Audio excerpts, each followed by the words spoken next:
Hi guys, it's Rebecca. Thank you so much for joining me for today's video. Today's video is going to be my January reading wrap up. I hope you guys don't mind me looking without makeup, but it's Saturday and it's the one day I don't wear makeup and I didn't feel like doing my makeup for this video. So I hope you guys don't mind. If you guys are new around this channel, I do a lot of makeup based videos, but I do a reading wrap up video at the end of the month because I'm a very avid reader. So I hope you guys don't mind and still stick around. So for all of you project planners who like to read, this is what I read the month of January. Now, I've been in a reading slump since December 5th, and I know because according to Goodreads, that's the last day that I read my last book.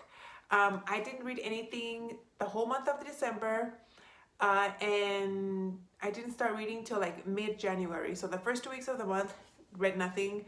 All of December, pretty much nothing. I was just, I don't know, addicted to Netflix. We're just watching all the things on Netflix. But I am out of it, and I was able to read 5 books in the last 2 weeks of January. So I think I'm out of my reading slump. I hope so. And I had a lot of fun reading most of these books. So as always, I'm gonna start with stats. Sorry, my reading goal for this year is 75 books. Last year, I ended up reading 120 books, but that wasn't my reading goal for at the beginning of the year of 2020. I think I started at 75, and because of the pandemic and how things were going, I gradually increased my reading goal as I was reading more. So I think that's what's gonna happen this year. I didn't want to set my goal too high, like at 100 or something, just in case, you know, things do end up getting back to normal towards the end of the year. So anyway, my reading goal is 75 books. So far, I have read 5, and according to Goodreads, I'm 1 book behind schedule. So I have a little bit to catch up, not too much, but that's not really bad. And then for my reading A to Z challenge, I was able to read 4 books or 5? 5 books. I'm just making sure. And every year I try to complete the Pop Sugar reading challenge. But this year I discovered the 52 book club on Facebook. I think that's what it is. I'll leave a link down on the description box. If you guys are readers and you're looking for like a reading challenge, it's a page for all of us bookies. I don't know what else to call it. To share what we're reading, and then there's prompts so you try to fill in. There's 52 prompts. The whole point of that challenge is to read 52 books a year, but I always read more than that. I told you guys I read a lot. So my goal is just to fit every single prompt, not necessarily read 52 books, because I know I'll do that. But anyway, let's get started. So the first book that I finished this month was Before the Devil Breaks You by Libba Bray. This is the 3rd book in the Diviners series. I can't say a lot because it's the 3rd book, but I can say that the creepiness level really like cranked up a notch a little bit on this one, because I did feel creeped out a little bit. With the first book, The Diviners, you're getting introduced to our main character, who happens to have certain abilities. She's able to learn about the dead by touching things that belong to the dead person. And she happens to be a diviner. That's what those people are called. So she moves to with her uncle to New York. They have an institute when they deal with all these paranormal things. And in this book, we follow the group of diviners that we have come to know in books 1 and 2, trying to figure out these like apparitions. Is that what you call it? When you like people start seeing ghosts and people start going missing.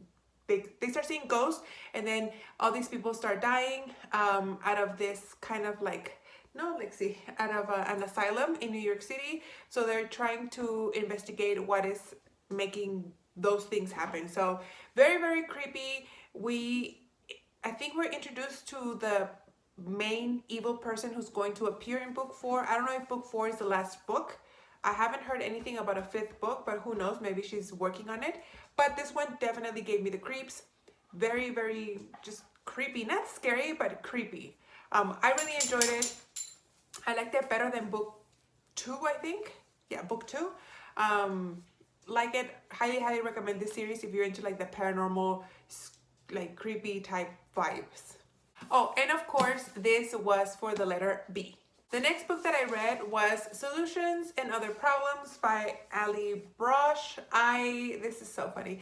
This is kind of a comics, like the whole book is told in comic perspective.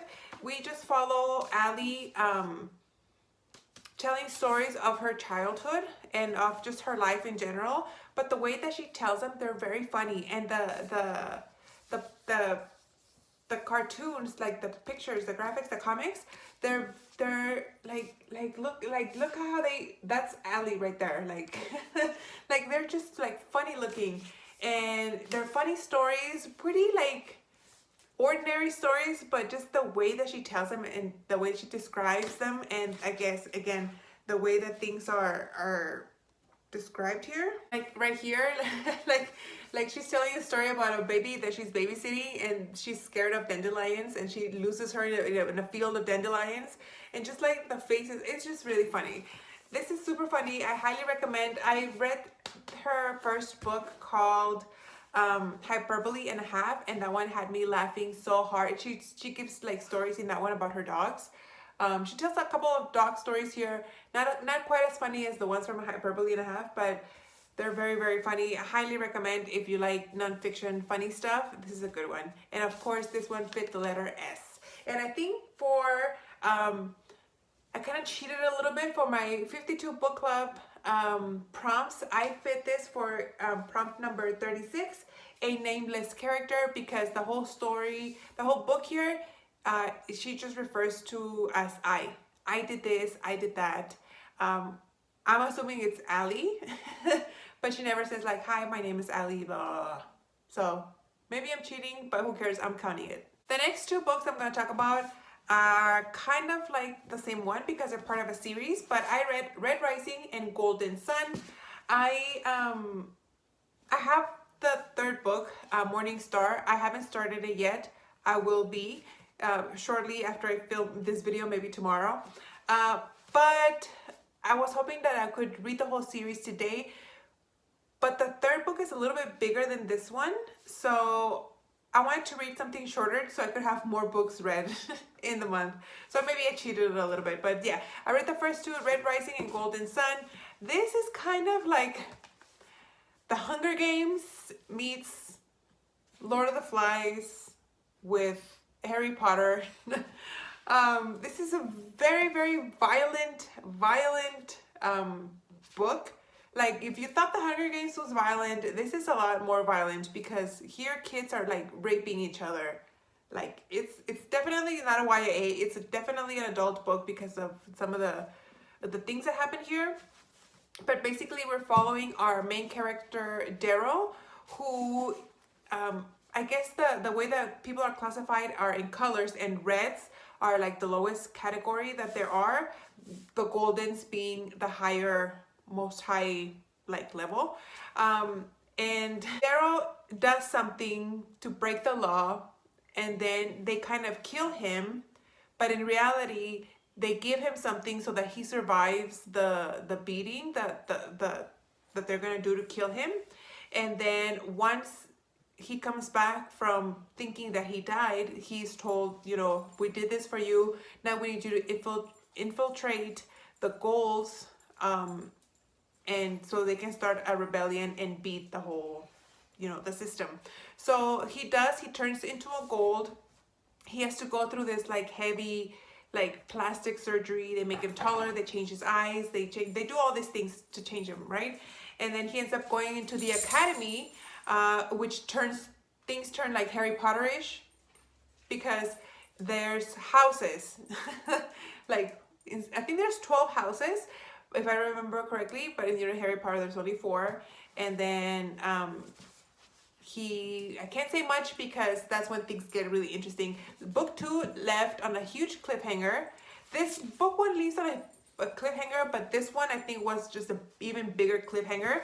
And the only reason, like I said, I didn't start right away until the third book was because I knew that I wasn't going to finish the third book by the time this wrap-up finished. And like I said, I didn't read the third book right away as I finished the second one because it was a bigger book, and I know I'm not going to finish it before I wanted to film this video, so I kind of wanted to sneak in another book.